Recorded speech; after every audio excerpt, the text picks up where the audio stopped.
다섯 등불 빛의 소리. 하늘과 땅에 속한 두 교회의 존재 두 번째. 청취자 여러분 안녕하세요. 하나님은 당신을 사랑하십니다.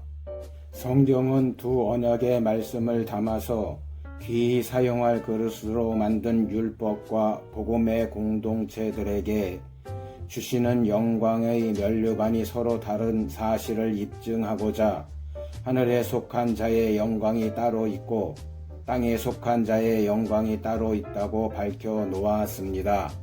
하늘에 속한 자의 영광의 의미는 하늘에서 오신 그리스도께서 자신을 광명한 새벽별이라고 말씀하신 데서 찾을 수 있습니다.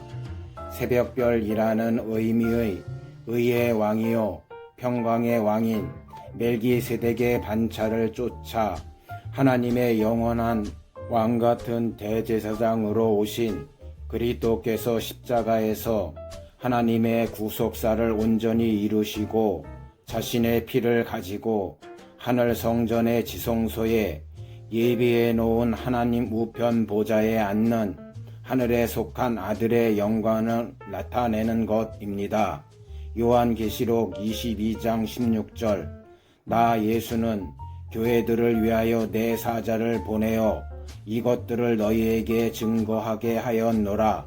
나는 다윗의 뿌리요 자손이니 곧 광명한 새벽별이라 하시더라. 따라서 그리스도와 한 몸으로 연합을 이루는 복음의 공동체들 역시 거룩한 성령이 거하는 성전으로 세워지는 의의 직분의 왕 같은 거룩한 복음의 제사장으로 기름 부음을 받고 그리스도를 따라 하늘 성전의 지성소로 들어가서 우편 12보좌에 동참하는 하늘에 속한 아들의 영광을 받게 되는 것입니다. 그러면 땅에 속한 자의 영광은 누구를 증거하는 것인가요? 이는 율법 아래 있는 제단에서 제사를 드리는 레위 지파 대제사장으로 기름 부음을 받은 아론만이 자신과 이스라엘 백성들의 죄를 사함받기 위하여 짐승의 피를 가지고 1년에 단 한 번 이 땅의 성막에 예비해 놓은 지성소로 들어가는 영광을 나타내는 것입니다. 따라서 신약시대의 율법 아래 있는 제단에서 아론의 반차를 쫓아 제사를 드리는 땅에 속한 교회의 공동체들은 회개에 합당한 열매를 맺은 구원의 표로 이마에 어린 양 예수의 이름과 그 아버지 여호와 하나님의 이름을 쓰고 시온산에 도래하는 하늘 성전의 성소에 예비해 놓은 좌편 12보좌에 앉는 땅에 속한 종의 영광을 받게 되는 것입니다. 결론적으로 율법과 복음의 공동체들이 받게 되는 하늘과 땅에 속한 영광이란 새 예루살렘 성의 성소와 지성소의 영역에서 거주하는 어린 양의 생명책에 농명되어 있는 특별 계층의 왕과 제사장들의 머리에 금면류관을 쓰고 앉는 좌우편 24보좌의 영광을 나타내는 것임을 알 수 있습니다. 그 비밀을 깨달은 사도 바울은 율법의 공동체들에게는 그리스도의 재림이 밤의 도적같이 임하게 되는 땅에 속한 교회로 언급하였으나 복음의 공동체들에게는 도적같이 임하지 않는 하늘에 속한 교회로 증거하였습니다. 데살로니가 전서 5장 1절 2절 4절 5절. 형제들아, 때와 시기에 관하여는 너희에게 쓸 것이 없음은 주의 날이 밤에 도적같이 이를 줄을 너희 자신이 자세히 알미라. 형제들아, 너희는 어둠에 있지 아니하매 그날이 도적같이 너희에게 임하지 못하리니 너희는 다 빛의 아들이요 낮의 아들이라. 우리가 밤이나 어둠에 속하지 아니하나니 땅에 속한 교회의 공동체들에게 그리스도의 재림이 도적같이 임하는 이유는 무엇인가요?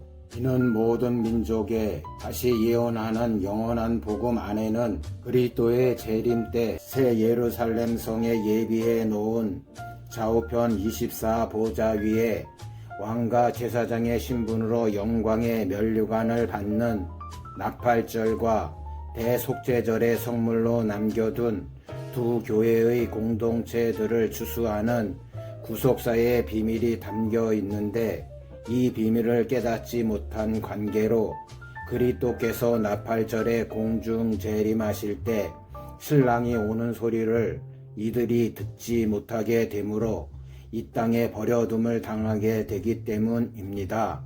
따라서 이들에게는 도적같이 오는 것처럼 갑자기 그날이 임하게 되므로 대속죄절에 어린 양 예수께서 시온산으로 지상 재림하실 때까지 10일 동안 마지막 7 대접의 불환란을 당하게 되는데, 이 기간 동안 육신의 죄를 예수의 피로 씻어서 성결의 표로 흰옷을 입은 14만 4천들만이 시온산으로 구속함을 받게 되는 것이 성경의 예언입니다. 그러나 하늘에 속한 교회 공동체들에게는 진리의 성령이 오셔서 장래에 일어날 그리스도의 계시를 알려주므로 작은 책에 기록된 추수의 비밀을 깨닫고 모든 민족의 영원한 복음을 다시 예언하는 복음 사역을 통해 신랑을 맞이할 준비를 하게 되므로 그날이 도적같이 빛의 아들들에게는